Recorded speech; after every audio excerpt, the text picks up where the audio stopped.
नमस्कार, स्वागत आहे तुमचं माझ्या आणखीन एका कुकिंग ब्लॉग मध्ये। आज मी दुपारच्या जेवणासाठी अंडा तवा मसाला करणार आहे, म्हणजेच अंडा मसाला करणार आहे। हा अंडा तवा मसाला मोठ्या लोखंडी तव्यामध्ये केला जातो, पण आपल्या सगळ्यांकडे असा मोठा लोखंडी तवा नसतो, तर मी आज हा अंडा तवा मसाला फ्राय पॅन मध्ये करणार आहे। चला तर बनवायला सुरुवात करूया।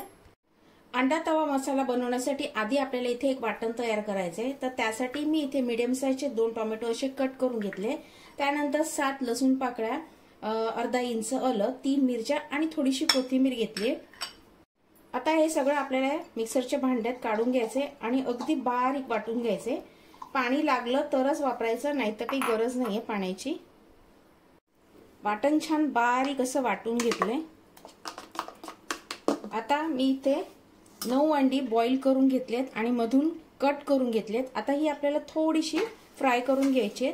तर मी गॅसवरती पॅन गरम करत ठेवलाय। मी पॅन मध्ये 1 चमचा तेल टाकलंय। आता याच्यामध्ये मी थोडासा बटर टाकते। बटर टाकणं अगदी ऑप्शनल आहे, नाही टाकलं तरी चालेल, तेलामध्ये फ्राय केलं तरी चालते।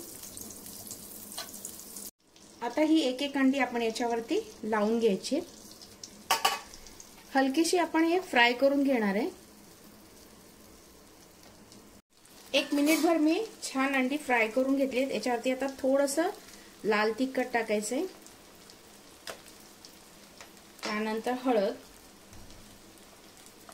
आणि थोडंसं मीठ।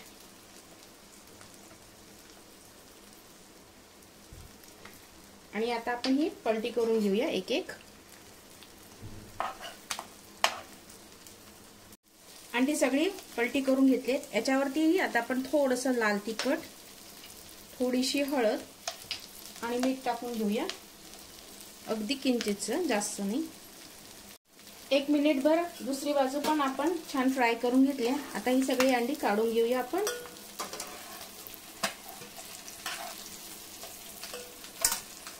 अंडी सगळी काढून घेतली आणि याच पॅन मध्ये मी आणखीन 2 ते 3 चमचे तेल टाकलंय।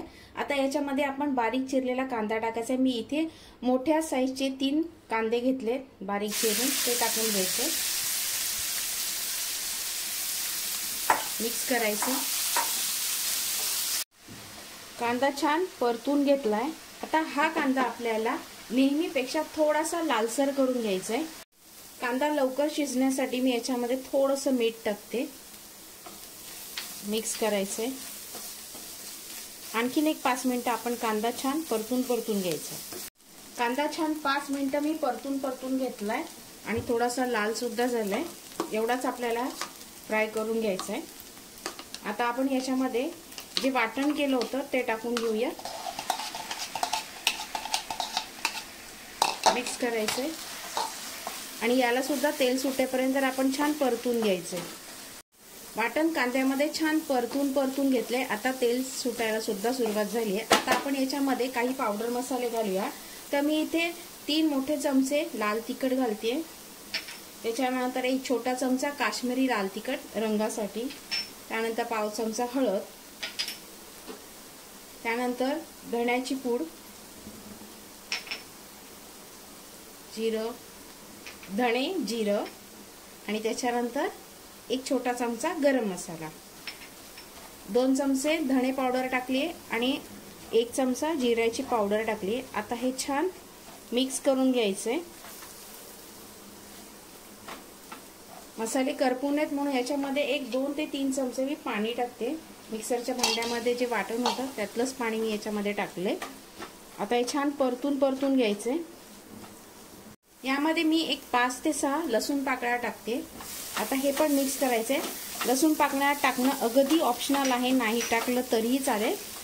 आता याच्यामध्ये 1 पाव कप मी पाणी टाकते, मिक्स करायचंय आणि याला छान उकळी काढून घ्यायची आपल्याला। आता आपण याच्यामध्ये मीठ टाकून घेऊया। अंडी फ्राय करताना सुद्धा आपण मीठ टाकलं होतं आणि कांदा मऊ होण्यासाठी, म्हणजे कांदा शिजताना पण आपण मीठ टाकलं होतं, त्या अंदाजाने आपण याच्यामध्ये मीठ टाकायचं आहे,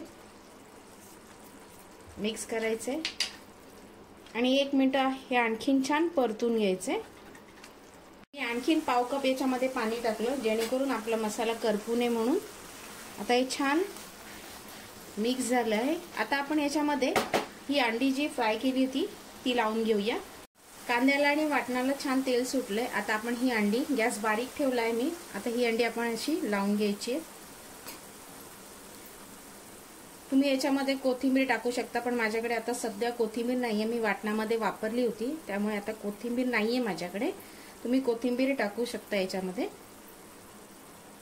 अंडी सगळी लावून घेतलीत। आता हा जो मसाला आहे तो आपण याच्यावरती लावून घेऊया।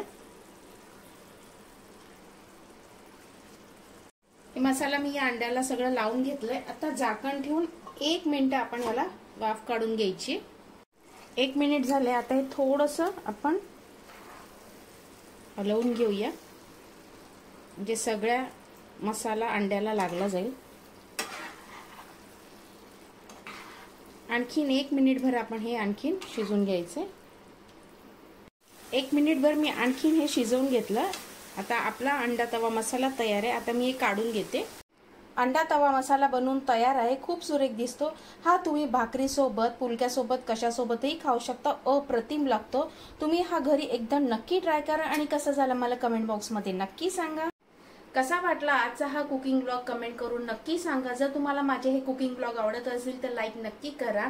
पुन्हा भेटूया अशा छानशा कुकिंग ब्लॉग बरोबर। तोपर्यंत धन्यवाद।